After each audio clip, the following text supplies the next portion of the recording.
আসসালামু আলাইকুম। সবাই কেমন আছেন? সবাইকে মাইক্রোসফট অফিস ওয়ার্ড ক্লাস 1 এ স্বাগতম। আমরা বেসিক থেকে অ্যাডভান্স লেভেল পর্যন্ত শিখব। কম্পিউটারের যতগুলা সফটওয়্যার আছে সেগুলা। তবে ১ম এ আমরা অফিস ওয়ার্ড দিয়ে শুরু করব। ১ম এ আমাদের মাইক্রোসফট অফিস ওয়ার্ড এটা শুরু থেকে শেষ পর্যন্ত শিখব।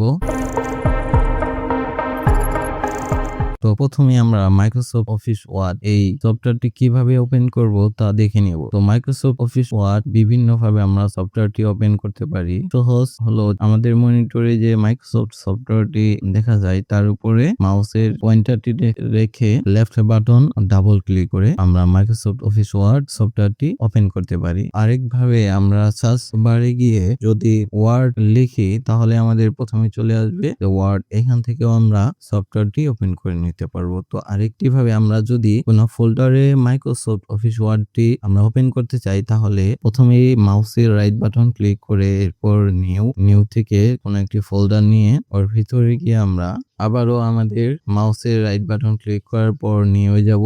নিউ থেকে এখানে দেখতে পাচ্ছেন যে মাইক্রোসফট অফিস ওয়ার্ড ডকুমেন্ট। তো এখানে গিয়ে আমরা এটি নিতে পারবো। এরপর আমরা চাইলে এটির নাম রিনেম করতে পারবো। তো আমরা যদি রিনেম করি, আমি এর রিনেম দিয়ে দিলাম অফিস। তো অফিস দেওয়ার পর আমরা এর উপরে মাউস পয়েন্টারটি রেখে যদি ডাবল ক্লিক করি তাহলে আমাদের সফটওয়্যারটি ওপেন হয়ে যাবে। তো প্রফেশনাল ওয়েতে আমরা যেহেতু নির্দিষ্ট ফোল্ডারে যেহেতু আমাদের নির্দিষ্ট ফোল্ডারে ডকুমেন্ট গুলা রেখে দিতে চাই বা সেভ করতে চাই, সেহেতু আমরা এইভাবে ফোল্ডারটি আগে সেভ করেই ওপেন করতে পারি। তো ওপেন করার পর আমরা এখানে দেখতে পাচ্ছি কিছু মেনু বার, যেমন ফাইল আমরা সেভ করার জন্য ফাইল ব্যবহার করি। এরপরে হোম মেনু আছে, insert menu, design, layout, reference, mailing, review, view. তো সবচেয়ে বেশি ব্যবহৃত হয় হোম মেনু, ইনসার্ট মেনু এবং পেজ লেআউট। তবে আমরা প্রথমেই দেখে নিব যে যেহেতু আমরা একটি পেজ নিয়ে কাজ করব, তাই আমাদের সর্বপ্রথম প্রয়োজন পেজটি আমরা কিভাবে সিলেক্ট করব বা পেজটি কিভাবে সাজিয়ে নিব এটা। তো এটি করার জন্য আমাদের প্রথমে যেতে হবে পেজ লেআউটে। পেজটির লেআউটটা আমরা ঠিক করে নিব। তো প্রথমে আমরা আমাদের পেজের মার্জিনটা ঠিক করে নিব। এখানে ডিফল্ট কিছু মার্জিন দেওয়া আছে, এখান থেকে চাইলে যে কোনো একটি মার্জিন নিতে পারি, না হলে কাস্টম মার্জিনে গিয়ে নিজের ইচ্ছা মতো আমরা এখান থেকে মার্জিন ক্রিয়েট করে নিতে পারি। তো আমরা বেশিরভাগ সময় যে মার্জিনটা ইউজ করি সেটা হলো ন্যারো মার্জিন। যদি ন্যারো মার্জিন নেন, ন্যারো মার্জিনের সাইজ হলো যে উপরে এবং নিচে মানে চতুর সাইড দিয়ে 1/2 ইঞ্চি করে আমাদের মার্জিন থাকবে। এবং অনেকেই নরমাল মার্জিনও ব্যবহার করে থাকে। নরমাল মার্জিন চারপাশ দিয়ে 1 ইঞ্চি করে মার্জিন থাকবে। তো সবচেয়ে বহুল ব্যবহৃত মার্জিন হলো ন্যারো মার্জিন। এরপরে ওরিয়েন্টেশনে দুইটা সিলেকশন দেওয়া আছে, একটা হলো পোর্ট্রেট মোড আর একটি হলো ল্যান্ডস্কেপ মোড।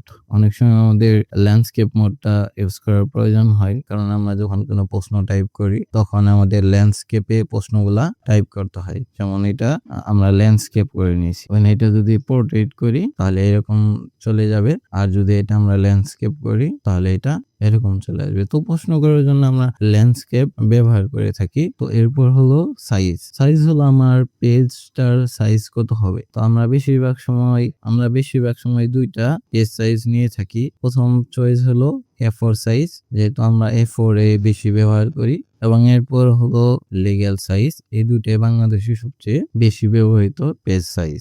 এরপর হলো কলামের এখানে আছে 1 কলাম, 2 কলাম, 3 কলাম। এখন 1 এবং 2, এই 1 কলাম এবং 2 কলাম সবচেয়ে বেশি ব্যবহার করা হয়। যেমন আমরা যদি কোনো প্রশ্ন করতে চাই তাহলে আমরা ল্যান্ডস্কেপ করে আমরা 2 কলাম করে নিই।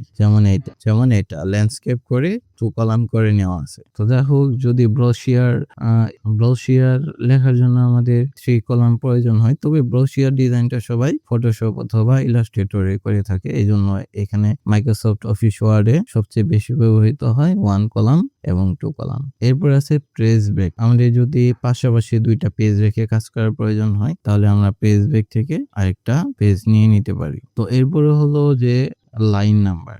আমরা কোনো ডকুমেন্ট লেখার পরে সেটি কয়টি লাইনে আছে এটি লেখার জন্য আমরা লাইন নাম্বার দিতে পারি, তবে এটার ইউজ খুব কম হয়। তো যাই হোক, এরপরে আছে যে ইনডেন্ট, অর্থাৎ আমাদের যদি এই লাইনটা আরো লেফট দিকে সরানোর প্রয়োজন হয় মার্জিনের চেয়ে, তাহলে আমরা মাইনাস লেফট করে দিতে পারি। সেক্ষেত্রে আমরা পুরো পেজ ব্যবহার করতে পারবো। আর যদি আমাদের লেফট সাইডে আরো জায়গা রাখার প্রয়োজন হয় তাহলে আমরা এটা ইনডেন্টটা লেফট সাইড বাড়িয়ে দিতে পারি। তো সেম ভাবে আমরা রাইট পাশে যদি বাড়িয়ে দেই তাহলে রাইট পাশে জায়গা কমে যাবে।